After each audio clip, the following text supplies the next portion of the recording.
Assalamualaikum warahmatullahi wabarakatuh. Alhamdulillahirrabbilalamin. Wassalatu wassalamu ala asyrofil anbiya'i wal mursalin Sayyidina Muhammad wa ala alihi washabihi ajma'in, amma ba'du. Yang saya hormati pada pengasuh Pondok Pesantren Zainul Hasan Genggong, yakni Kiai Hasan Mutawakkil Allah SHMM. Yang saya hormati pada Rektor Universitas Islam Zainul Hasan Genggong, yakni Bapak Dr. Abdul Aziz Wahab BMG. Yang saya hormati pada Kaprodi Tadris Ilmu Pengetahuan Sosial, yakni Bapak Babu Bahrudul MPD, selaku dosen pengampu mata kuliah dari Sosial Budaya. Di sini perkenalkan, nama saya Khairul Nisa dari Prodi Tadris Ilmu Pengetahuan Sosial semester 5. Di sini saya akan menjelaskan tentang teori sosial klasik Auguste Comte. Dikenal sebagai Bapak Sosiologi, nama sosiologi dikemukakan pertama kali oleh Auguste Comte pada tahun 1798 sampai 1857. Nama aslinya adalah Isidore Auguste Marie Francis Xavier Comte, anak seorang bangsawan dari keluarga berdarah Katolik. Dikenal dengan sifat pemberontak dan keras kepala, sosiologi semula akan diberi nama fisika sosial.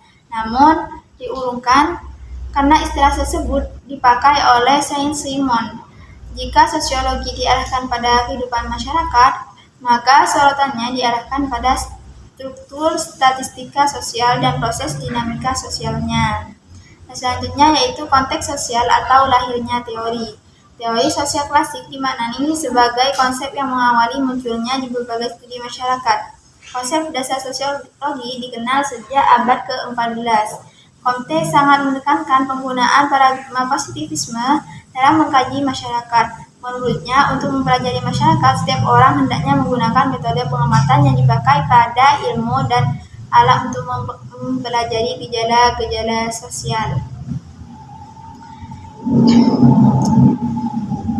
Emile Durkheim juga mengaku sebagai pelopor studi sosiologi sebagai disiplin ilmu akademik. Sepakat dengan pemikiran Comte, ia menyatakan bahwa setiap orang harus memperlakukan fakta sosial sebagaimana benda. Namun demikian, tidak semua ahli sosiologi modern menerima sepenuhnya pandangan ini. Teori Auguste Comte. Beberapa konsep dalam teori sosiologi Auguste Comte. Yang pertama yaitu ada positivisme, dinamika sosial, terus tahap perkembangan, dan hukum 3 paradigma. Masyarakat statis dan dinamis. Sosial statis dan sosial dinamis. Statistika sosial adalah teori tentang dasar-dasar masyarakat, sedangkan dinamika sosial adalah teori perkembangan dan kemajuan sosial. Hukum 3 tahapan. Yang pertama ada fase teologis, fase metafisik, dan fase positivisme. Metodologi yang digunakan oleh Auguste Comte adalah menggunakan aliran positivisme sebagai landasan metodologi ilmiah dalam studi sosial. Menurut Auguste Comte, ada 3 tahap perkembangan manusia dengan tahap positivisme sebagai puncaknya. Tahap tersebut melibatkan tahap teologis, tahap metafisik, dan tahap positivistik. Metode yang melibatkan pengamatan, percobaan, dan perbandingan. Analisis yang digunakan keterpihakan Auguste Comte ini aspek yang dapat dianggap sebagai bentuk bias atau keberpihakan dalam teori sosial Comte, positivisme dan bias saintifik hierarki ilmu dan teori sosiologi, bias evolusi sosial atau hukum 3 tahap, bias eurosentris dan empirisme tersembunyi. Realitas Auguste Comte ini sosial dipahami dalam konteks positivisme yang menekankan penggunaan metode ilmiah dan pendekatan empiris untuk memahami masyarakat.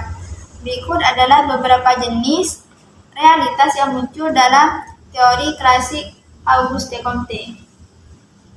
Yang pertama realitas sosiologis, metafisik, realitas positif, realitas sosial struktural, dan rasional.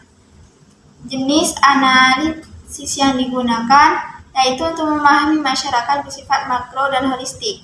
Comte berfokus pada masyarakat secara keseluruhan dan perkembangan sosial melalui pendekatan ilmiah dan sistematis. Mazhab yang digunakan oleh Auguste Comte ini adalah mengembangkan teori berbeda pada Galenian, karena dalam kajiannya menekankan pentingnya metode ilmiah yang menjelaskan pengamatan empiris dan eksperimen untuk mengetahui pengetahuan yang akurat. Mungkin itu saja yang bisa saya sampaikan tentang teori sosial klasik Auguste Comte. Saya akhiri. Assalamualaikum warahmatullahi wabarakatuh.